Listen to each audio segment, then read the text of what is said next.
Meantime, begin with the updates on the latest statement that has been made by President of the United States of America. Donald Trump's deadline for Iran to reopen the Strait of Hormuz and also now to reach a deal is about to expire.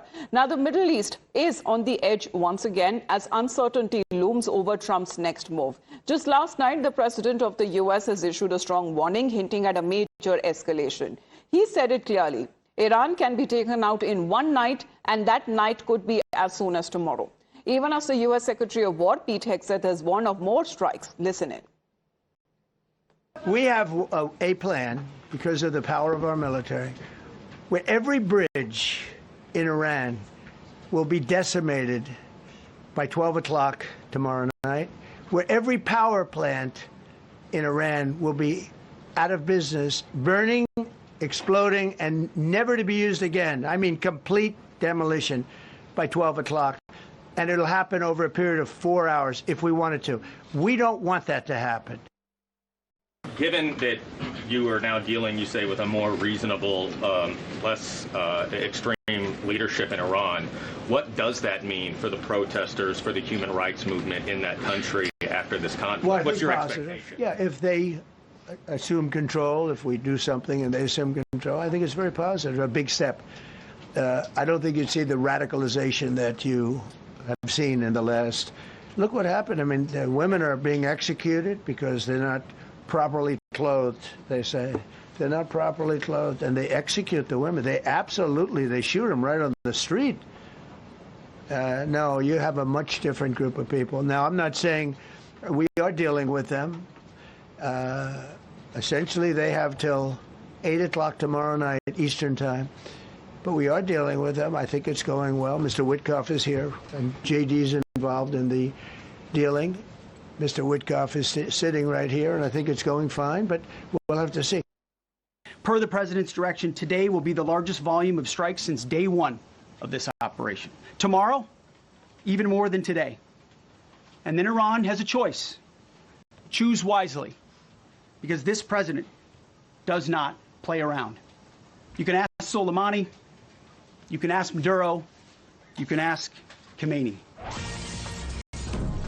Let's, in the meantime, talk about, Iran's rejecting when it comes to this 10-point ceasefire plan is now concerned, because this seems to be the very proposal, this list of demands that has been kept forth. And Iran seems to be now talking about as far as this peace plan is concerned, because one of the demands that has now been kept forth by Iran is to end all of the attacks that seems to be happening. Then, of course, when it comes to full sanctions relief, halt to all of the Israeli strikes as well, reconstruction support, securing the Strait of Hormuz shipping, and guarantees against future attacks. Well, that seems to be a 10-point proposal. Rishabh, good morning, who's joining us here on the broadcast. Of course, as far as this set of demands is also concerned, on part of Iran, that seems to have gone up now. Rishabh. Well, definitely. From 6, now it's 10, Amita. And I was just going through the point-by-point demands that Iran has put forward. The first one suggests that guarantee to Iran that it will not be attacked in future. Second, permanent end of war. Iran isn't talking about cessation of hostilities or ceasefire. Iran wants permanent end to this war. The third is end of Israeli strikes in Lebanon. Remember, in last 2 weeks, we have seen Israel going after Hezbollah in southern Lebanon in the name of creating a buffer zone between Israel and Hezbollah. A lot of territory has been taken over by Israel toward its north and south of Lebanon. Even UNIFIL soldiers, at least 3, if not more, have been killed. After that, what we are given to understand that Iran wants end of hostilities against all the Iranian allies, Hezbollah's, Houthis, or Iraqi militia that are supported by Iran. No attack against them. Iran says that in return of this, they will open the Strait of Hormuz. But okay, this is not the only condition. Strait of Hormuz comes with riders. Iran says that we will, formulate the rules of passage from Strait of Hormuz. We would impose a $2 million price on every ship moving from Strait of Hormuz. Yes. This, they say, they would share with Oman as well.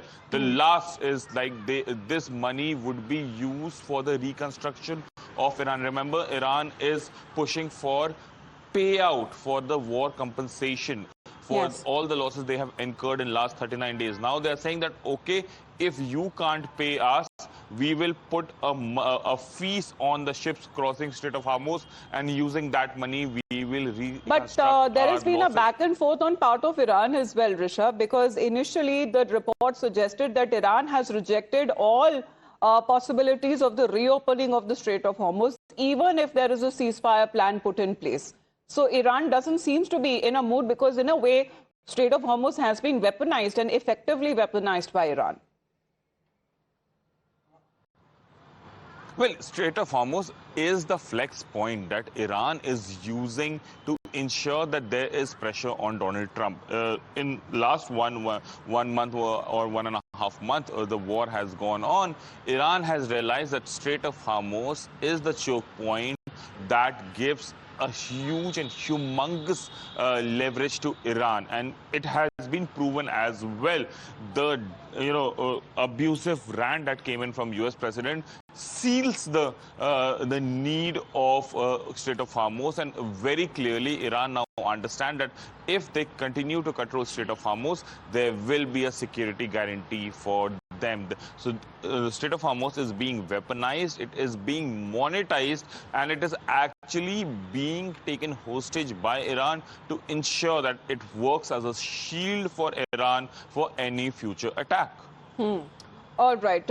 Well, see what really happens, because that deadline is supposed to expire soon, and President Trump has been hinting again, as he said in his last night's address, that it will take the United States just hours to wipe out the country, to blow up the country. But as far as after Trump's escalation message is concerned, let's put out that breaking update now.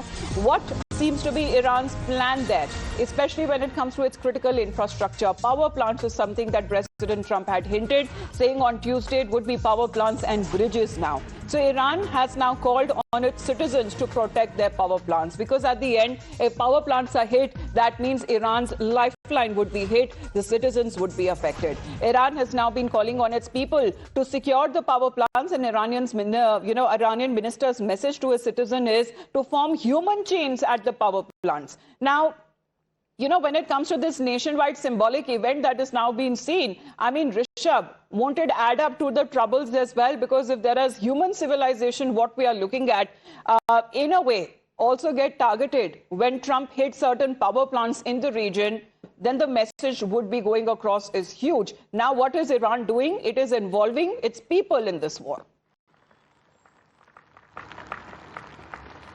Well, see, one thing is very clear. This war is not being fought as per book. This war is not being fought as per Geneva Convention. And nowhere in the Geneva Convention it allows attack on IT firms, or for that matter, hotels or civilian areas.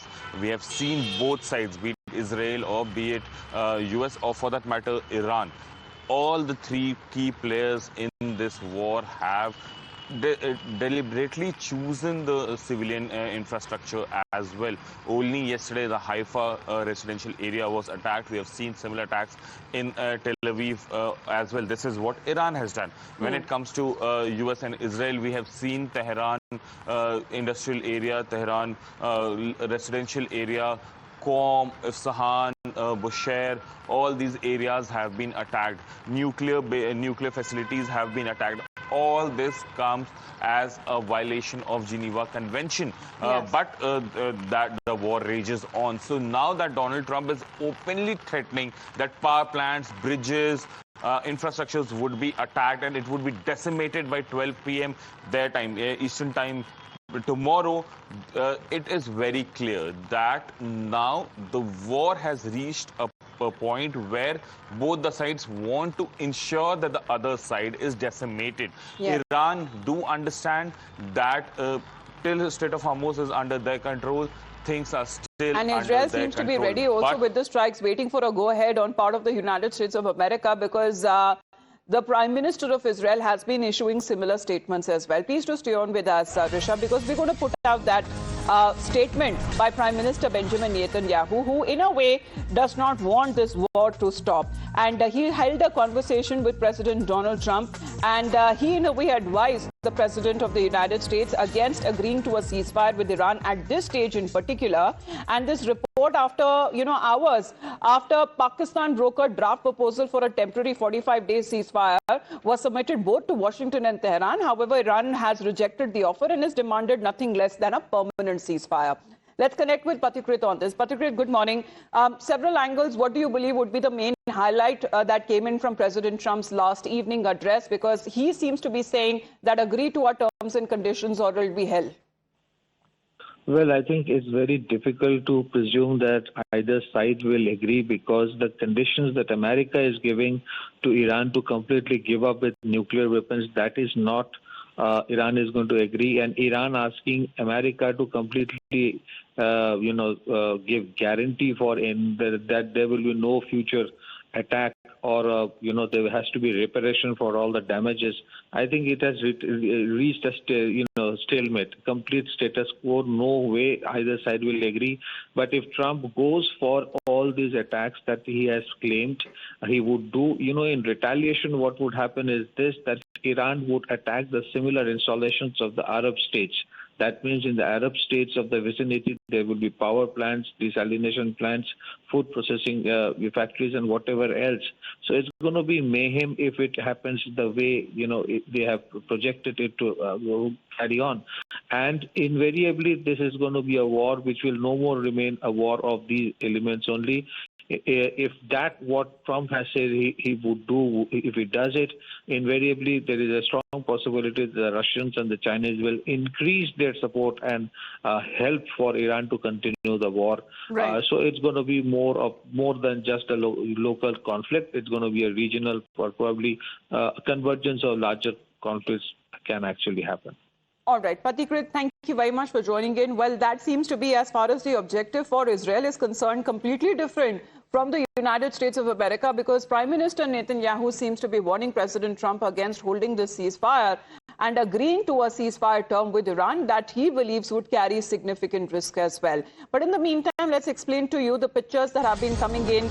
And this is important as we talk about Prime Minister Netanyahu, who has now released fresh video. This is a message there amid the war. On camera,